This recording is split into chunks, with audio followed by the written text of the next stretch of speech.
Boa noite, irmãos. Toda honra e glória sejam dadas ao Senhor Jesus. E nós estamos numa quarta-feira online no nosso culto e queremos hoje falar sobre paciência nas aflições.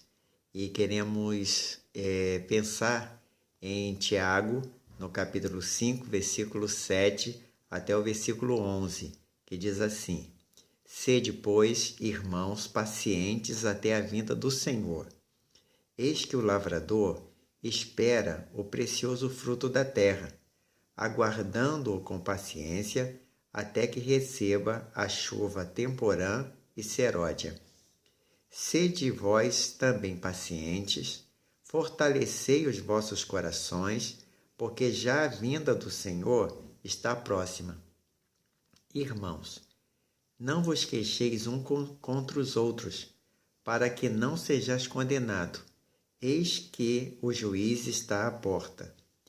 Meus irmãos, tomai por exemplo de aflição e paciência os profetas que falaram em nome do Senhor.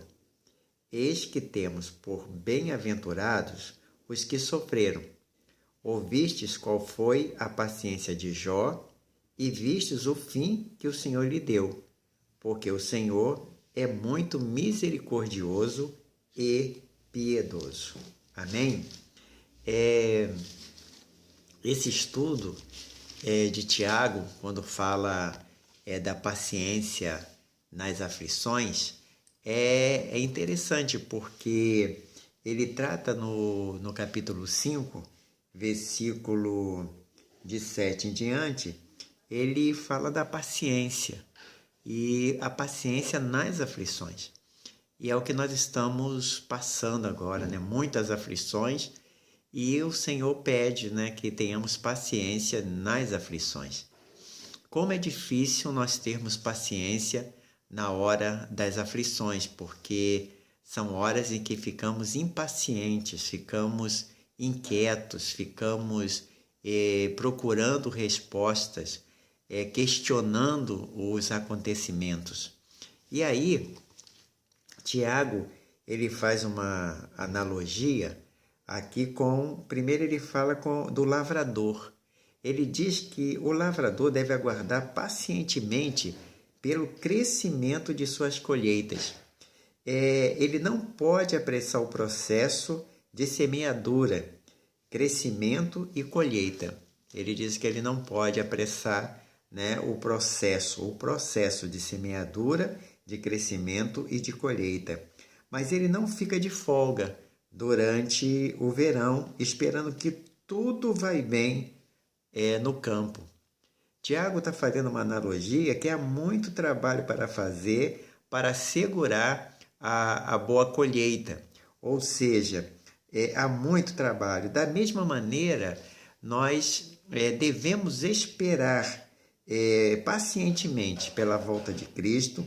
Não podemos fazê-lo voltar nem mais cedo e nem mais tarde. Mas enquanto esperamos, há muito trabalho para fazer, que podemos fazer para o avanço do reino de Deus.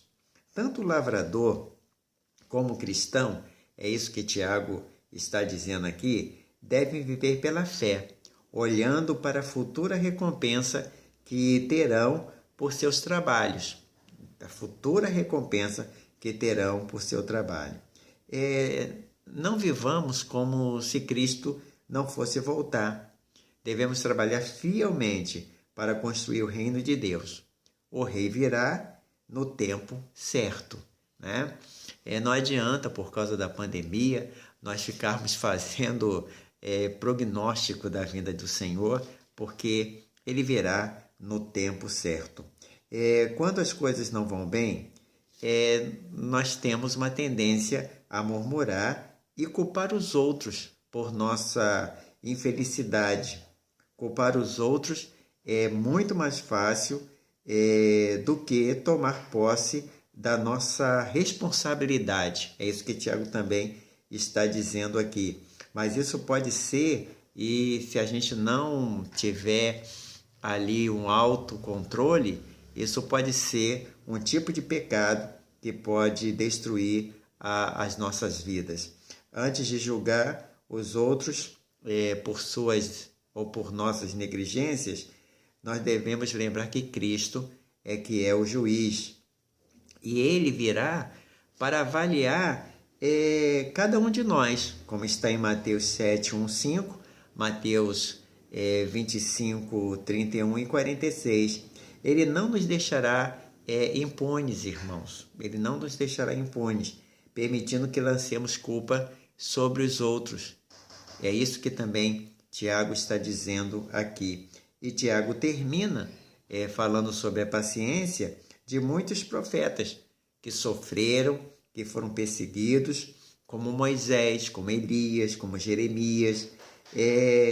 Existe, assim, uma perseguição muito grande contra os profetas, né? E ele então diz que lembrai-vos dos profetas que falaram em nome do Senhor, tomai o exemplo das aflições e da paciência deles. Né? Depois ele vai falar de Jó, visto a paciência de Jó e o fim que o Senhor deu, né?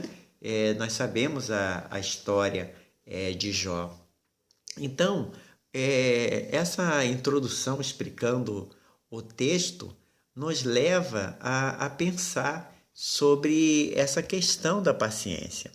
Então, o que nós devemos pensar diante do que nós estamos estudando? Primeira coisa, diante do sofrimento dos cristãos, Tiago propõe paciência. Né? Quando ele diz lá, portanto, irmãos, sejais pacientes até a vinda do Senhor. Veja como o agricultor aguarda que a terra produza a preciosa colheita e como espera com paciência até virem as chuvas de outono e da primavera, né? Temporã e seródia.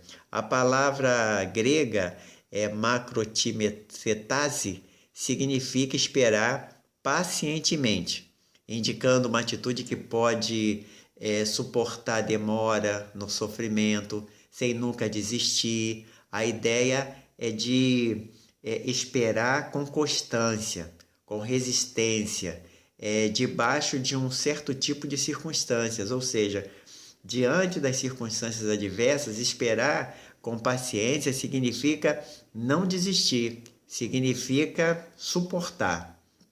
É isso que Tiago está falando sobre esperar com paciência nas aflições. Depois, a proposta do livro de Tiago é que cristãos permaneçam firmes diante das lutas e dos desafios.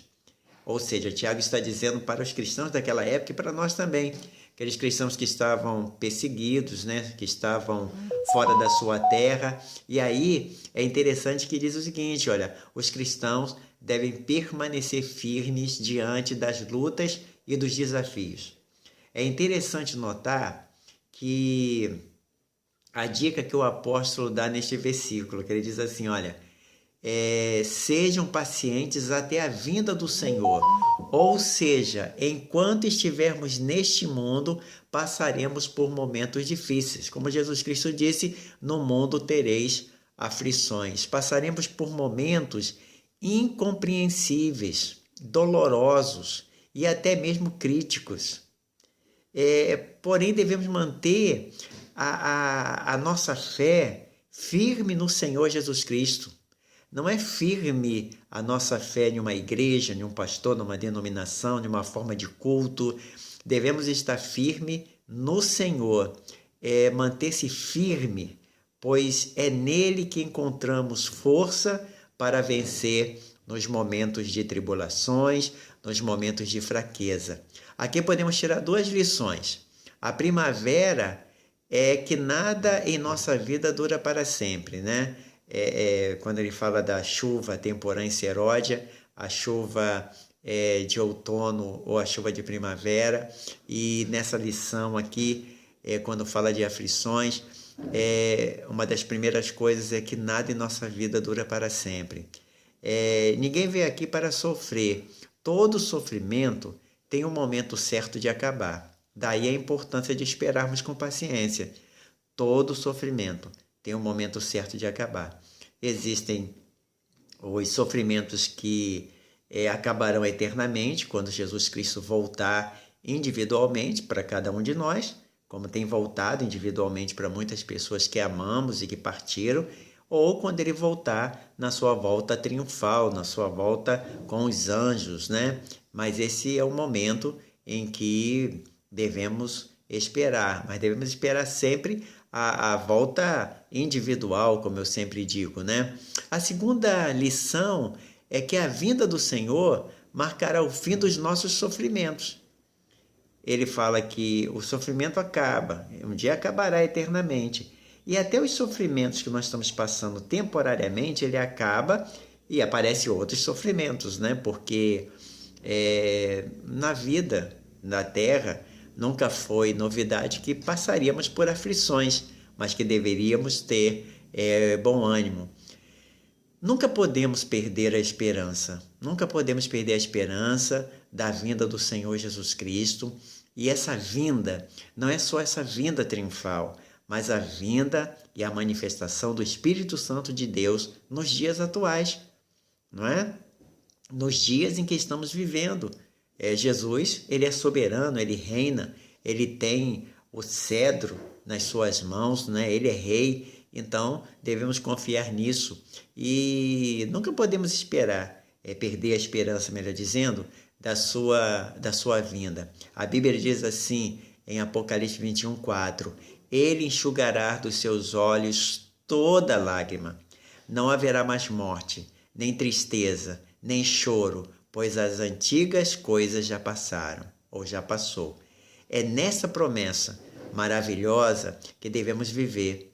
Um dia, toda esta ordem manchada pelo pecado cairá e a verdadeira vida virá. Os redimidos em Cristo experimentarão estas bênçãos. Ou seja, nós já temos que viver o reino de Deus aqui na terra, mesmo com as aflições, com as circunstâncias, vivendo um dia de cada vez, vivendo hoje de uma maneira que agrade ao Senhor, chorando com os que choram, mas se alegrando também com os que se alegram, e essa deve ser a nossa visão. O terceiro ponto desse estudo das aflições, tendo paciência nas aflições, é que Tiago se utiliza de um modelo bastante comum em sua época, que era a figura do agricultor. Na Palestina, a chuva era vista como uma grande bênção. O período das primeiras chuvas ocorria no outono e inverno, quando o inverno, né, quando ocorria, melhor dizendo, no outono e no inverno, as duas chuvas, né, melhor dizendo, as duas chuvas na Palestina aconteciam no outono e no inverno. E é interessante aqui que quando ia no fim de outubro até janeiro, ocorria essas chuvas temporã e seródia. Essa chuva se transformava no inverno em neve, provendo umidade para a semente recém-plantada e a fim de que pudesse germinar e começar a gerar ali a lavoura em si, né? E é interessante que essa chuva se transformava, como eu já disse, em neve, que ia umedecendo a semente recém-plantada até que pudesse germinar, e já as últimas chuvas ocorriam na primavera, nos meses de abril e maio. Essas chuvas eram necessárias para que a semente pudesse amadurecer. O agricultor esperava ansiosamente por essas chuvas. Elas eram símbolo da providência divina. E Tiago, né, ele fala aqui, ele cita o exemplo aqui nas traduções mais contemporâneas, ele fala da chuva temporã e seródia, ou seja, a chuva da primavera e a chuva do outono. E então, essas chuvas é que fazia com que a lavoura crescesse e então pudesse colher o fruto, né? E eles tinham que ter ali toda a paciência. E essas chuvas eram os símbolos simbolizava a providência de Deus. Por quê? Porque o trabalhador ele fazia tudo. ele fazia parte dele, mas as chuvas eles não tinham como mandar. A chuva vinha de Deus para poder regar a terra, tal. Então, eles faziam parte, mas agora eles esperavam a parte do Senhor, a providência do Senhor. E é isso que nós devemos fazer, continuar fazendo a nossa parte, esperando a providência do Senhor. E Tiago, ele continua o estudo ali falando sobre paciência nas aflições, quando ele diz assim, da mesma forma que um agricultor depende de Deus para que a sua plantação seja abençoada, assim nós dependemos de Deus e de sua ação para as nossas vidas serem abençoadas também. Na Palestina, sempre as chuvas vinham de modo regular, fazendo com que os agricultores dependessem plenamente de Deus. Assim também nós devemos depender somente do Senhor. Quem pensa que a vida cristã é regada apenas de chuva de bênçãos, engana-se, pois na vida cristã também passamos por desertos, passamos por vales da sombra da morte, como diz Salmos 23:4. Passamos pelos vales de lágrimas, como diz Salmos 84:6. A segurança que temos é que Deus andará conosco em todas as situações das nossas vidas, irmãos. Todas as situações. Deus é conosco. Deus é o Emanuel, o Deus conosco. Eu tenho aprendido nessas últimas semanas, depois de tanto tempo de pandemia, ainda estamos em pandemia, eu tenho pensado muito no hoje. Eu tenho orado ao Senhor pelas vidas que estão hospitalizadas, pela vida da minha igreja, pelos membros que estão desanimados, né? Os membros que não estão frequentando os cultos, os membros que foram para outra igreja, amém por esse, mas aqueles que não estão em igreja nenhuma. E a gente fica orando, intercedendo, buscando ideias para saber como fazer, E eu pensei, Senhor, eu tenho que viver o hoje, eu tenho que, nas minhas orações, entregar a vontade do Senhor, a vontade soberana do nosso Deus. Porque a gente coloca a nossa vontade. E às vezes, quando não acontece aquilo que nós oramos, a gente às vezes fica decepcionado, o diabo acusa. E eu falei, Senhor, Tu és soberano. Tu és soberano sobre a terra, sobre os céus, tu és Senhor. Nós cantamos um cântico assim. Então hoje eu entrego o meu caminho ao Senhor, confio nele e o mais ele fará. Eu tenho aprendido a descansar no Senhor, eu tenho aprendido a viver o Salmos 46, versículo 10, que diz, aquietai-vos e sabei que eu sou Deus. Então, nós precisamos depender de Deus 100%. E outra coisa também, mesmo com as tristezas das separações, mesmo com as tristezas, né, de ver situações assim inimagináveis, situações inexplicáveis. Estou orando pela família de um pastor muito amigo, pastor Marcos Lopes, lá de Vilar Formoso, né? A sua esposa, Liliane, que foi amiga de juventude lá em Piabetá. O pai dela, já falecido, Diácono Samuel, foi meu professor de novos crentes quando eu me converti. Perdeu agora o filho por Covid, 29 anos. Então, você imagina a situação, são situações inexplicáveis, inimagináveis. Mas temos que continuar agradecendo a Deus, sabe? Porque o Senhor sabe o que faz. A vontade dele é boa, perfeita e agradável.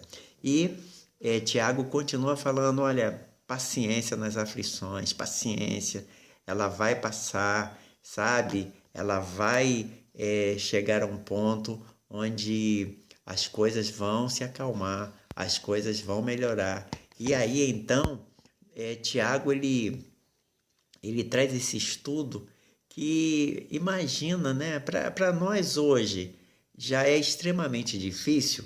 Imagine naquela época para os cristãos que estavam sendo perseguidos, que estavam fora da sua casa, onde o Império Romano estava, sabe, acabando, matando. E aí Tiago diz assim, olha, paciência nas aflições, porque ela vai passar. Aguenta firme, sabe? Aguenta firme aí, meu irmão. Aguenta firme aí, minha irmã. Né? E Tiago ele continua. Tiago continua no verso 8 dizendo assim: sejam também pacientes e fortaleçam seu coração, pois a vinda do Senhor está próxima. Novamente vemos um chamado à esperança. Esperança, vou usar uma palavra que eu não gosto muito, escatológica, né? Esperança da volta do Senhor Jesus Cristo. Da mesma forma que o agricultor espera a chuva, assim nós devemos esperar a vinda do Senhor, que nos libertará das aflições da vida, desta vida aqui na terra. É interessante que não devemos, entretanto, aqui, Tiago falando, né, que nós devemos entender que o cristão deve se apoiar na vinda do Senhor como uma fuga da realidade, não é? Como uma fuga da realidade, não é isso. A esperança na volta do Senhor é que é uma esperança de que tudo vai ser arrumado, de que tudo vai ser organizado. Porém, não é fugir da realidade, ou seja, existe uma pandemia, existe coisas que eu preciso fazer, existe semeadura, existe crescimento, existe colheita, mas existem coisas que eu dependo do Senhor. E aí ele vai dizendo isso, né? Não é isso que Tiago está dizendo aqui, que você deve fugir, porque a vinda do Senhor ela está próxima, eu não vou fazer nada, vou só ficar esperando tal. Não, ele não diz isso, né? Isso é em absoluto. O que Tiago propõe? Ele fala em paciência, ou seja, suportar a dificuldade. Mas também fala em se fortalecer. No grego aqui, né, que ele diz assim, olha, tende paciência, sede pacientes e fortaleçam. E interessante quando o Tiago diz também em fortalecer, porque a palavra aqui, fortalecer, é uma palavra grega que significa tomar firme, ser estável, apoiar, permanecer. Isso significa que a paciência, Tiago está dizendo que a paciência é aperfeiçoada com uma vida que se fortalece. E como ocorre isso? Como nós podemos nos fortalecer? Colocando o nosso coração, a nossa vida nas mãos do Senhor. É Ele quem fortalece a nossa vida para suportarmos as batalhas. É o Espírito Santo de Deus que conforta e consola o nosso coração na hora das batalhas. É só Ele, né? O salmista diz assim, se não for o Senhor, nós não teríamos aguentado. E essa é a verdade, né? Esse período de pandemia que, mesmo devagar, estamos saindo dela, foi um período difícil, está sendo um período difícil, porém, quem nos fortaleceu? Quem nos fortaleceu foi a palavra do Senhor.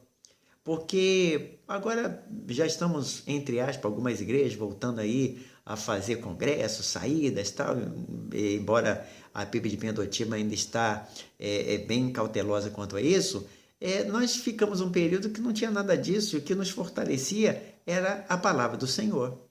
Então, Tiago está dizendo aqui nesse verso, né? Sejam pacientes, mas também se fortaleçam. Depois, nesse estudo de Tiago 5, paciência nas aflições,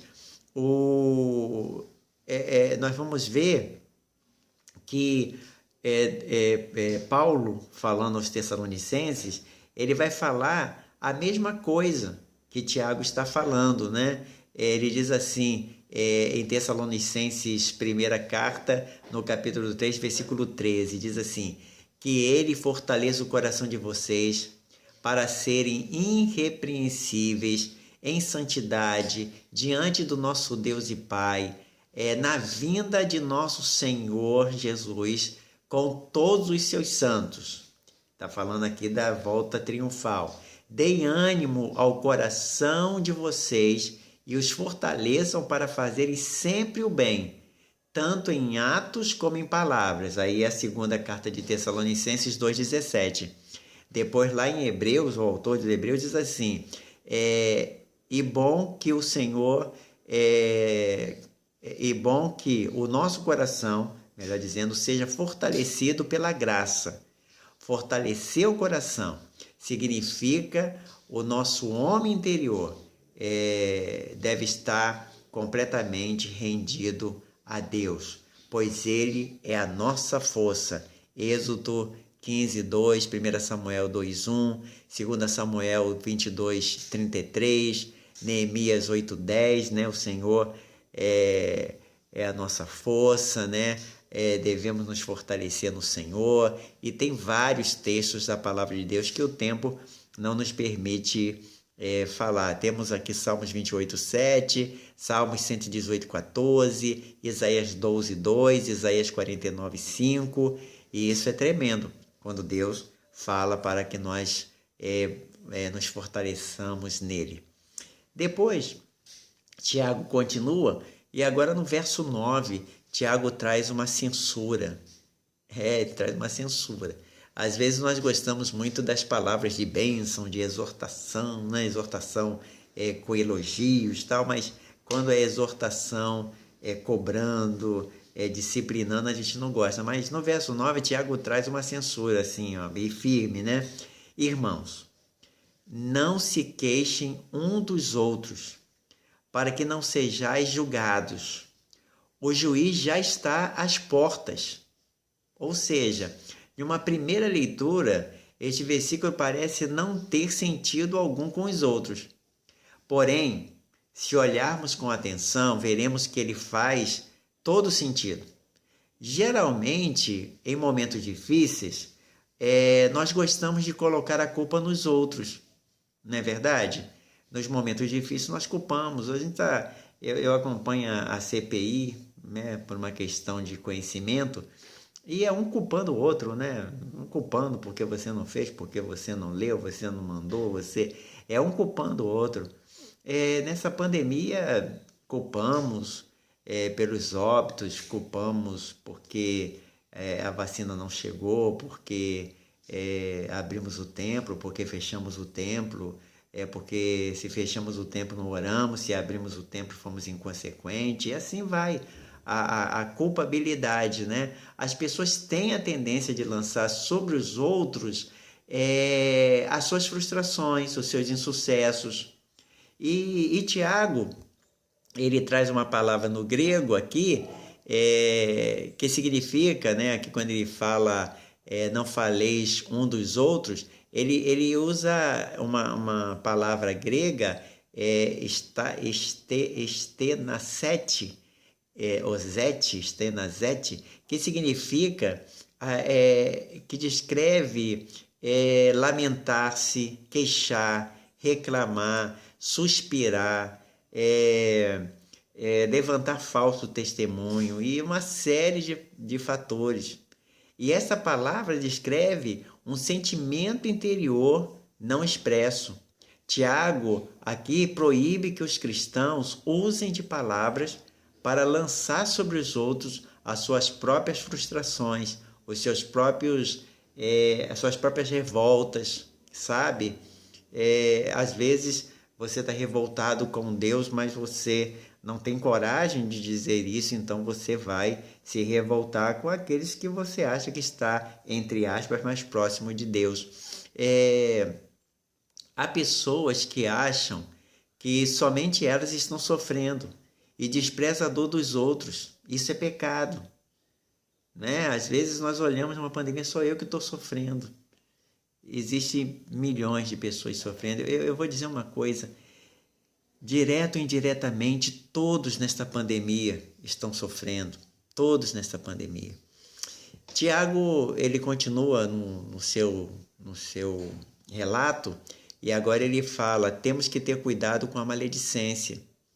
É interessante por quê? Porque quando você está impaciente, quando você está aflito e não está paciente, você vai ter uma tendência a ser maledicente, a falar mal, a criticar, sabe? A botar nas redes sociais as coisas direto ou indiretamente contra uma pessoa, né? A trazer palavras e nós precisamos, irmãos, trazer palavras não de revolta, mas palavras coerentes, né? Eu até estava falando hoje com um dos meus médicos, eu falei que a democracia é algo tremendo, tem que ter direita e tem que ter esquerda, tem que ter pensamentos divergentes para que haja o diálogo.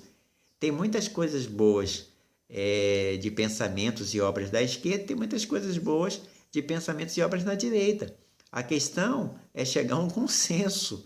Essa é a coisa brilhante, né? Você ter ideias divergentes e chegar a um consenso. E aí, Tiago diz, olha, quando você está impaciente, você vai ser maledicente.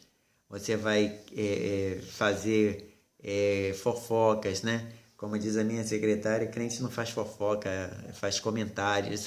Então, comentários maliciosos muitas das vezes. Geralmente os momentos tensos da vida são oportunidades que achamos para massacrar as pessoas com palavras.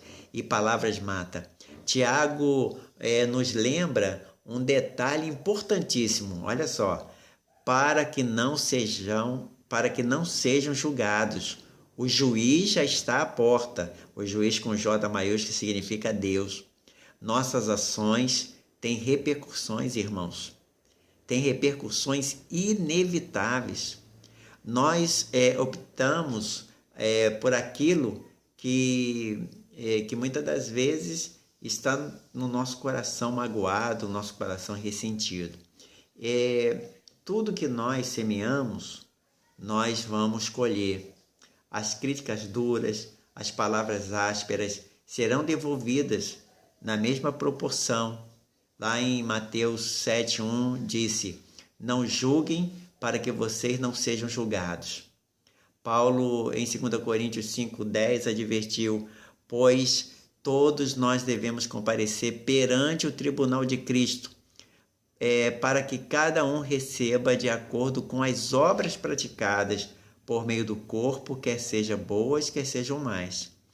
Em Gálatas 6, 7, 8, Paulo também lembrou, não se deixe enganar, de Deus não se zomba, pois o que o homem semear, isso também colherá. Quem semeia para a sua carne, na carne colherá destruição, mas quem semeia para o Espírito, no Espírito colherá a vida eterna. É certo que Tiago está lembrando aos cristãos que Jesus está vindo. Novamente aqui, uma lembrança escatológica. Jesus virá não como redentor, mas como juiz. E como tal, colocará em ordem toda a humanidade. Então, nós devemos ter muito cuidado. Como falamos, de quem falamos, o que falamos, de que forma falamos, porque nas aflições nós devemos ter a paciência e não julgar, culpar ou trazer maledicência na vida de ninguém. Tiago, ele continua nesse estudo falando agora sobre uma advertência. Tiago continua agora lembrando o exemplo dos profetas, né? Nós falamos na introdução, demos uma introdução naquilo que nós iríamos discorrer, e ele diz assim no versículo 10, irmãos, tenham os profetas que falaram em nome do Senhor como exemplo de paciência diante do sofrimento. Os profetas foram homens que sofreram uma grande perseguição. É raro vermos no Antigo Testamento algum profeta que falou e não foi acuado. Por quê? Porque a mensagem dele estava dividida em duas partes, anúncio e denúncia. Era anúncio da palavra do Senhor e a denúncia do pecado. Ele anunciava a palavra e denunciava o pecado. Como sabemos, as pessoas, as pessoas não gostam de ouvir sobre os seus pecados. Nós não gostamos de ouvir sobre os nossos pecados. O coração humano é naturalmente rebelde e duro. E somente o Senhor pode quebrantar o coração das pessoas. Muitos profetas foram encarcerados, apedrejados, mortos, mutilados por falarem a verdade em nome de Deus. Jesus lembrou aos discípulos que quando perseguidos, nas mesmas condições dos profetas, e que por isso seriam bem-aventurados. Mateus 5,12. Jesus criticou os fariseus e mestres da lei, bem como a cidade de Jerusalém, de maltratarem os profetas que foram enviados a eles. Mateus 23, 34 e 37. O estudo de Tiago, nessa parte da paciência nas aflições, ele vai falando agora que os sofrimentos devem fortalecer a nossa fé. Sabemos que é muito difícil falar disso quando estamos no fogo das provações. Porém, nunca podemos esquecer, amados irmãos, que a nossa vida está nas mãos do Senhor.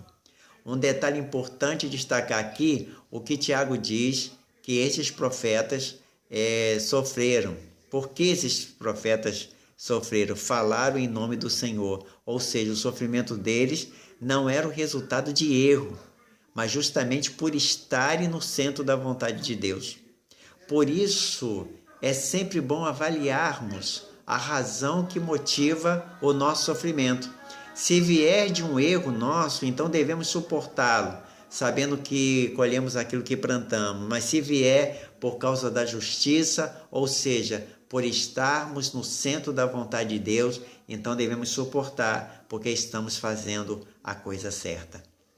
E quase chegando aqui no final do estudo, nós vamos ver que ele fala agora de Jó, né? Ele vai falando da paciência nas aflições, vai dando exemplo para nós que estamos passando por aflições.